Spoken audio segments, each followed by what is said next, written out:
ఇవి వచ్చేసి దొండకాయ ఫ్రై అండి. కొబ్బరి దొండకాయ ఫ్రై. దొండకాయలు ఇట్లా ముక్కలు కోసేసుకుని ఇది ఇట్లా వేయించేస్తున్నామండి. వేయించేసి అన్నీ అందులో తీసుకోవాలి. ఇట్లా వేయించుకోవాలండి. ఆనియన్ కోసేసి శుభ్రంగా వేయించిన తర్వాత అందులో ఈ ముక్కలు వేసేసుకోండి. వేయించిన ముక్కలు ఇది మంచి కలుపుకోండి. మిక్స్ అయిన తర్వాత ఆ కొబ్బరి దొండకాయ ముక్కలు అన్నీ మిక్స్ అయిన తర్వాత కలుపుకొని కారం వేసుకోండి. ఒక పెద్ద స్పూన్ కారం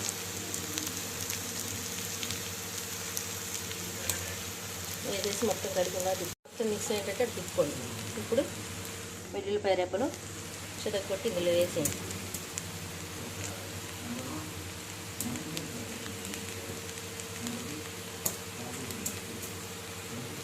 మొత్తం కలిసేటట్టు తిప్పుకోండి. మొత్తం తిప్పేస్తే కొబ్బరి దొండకాయ ఫ్రై రెడీ.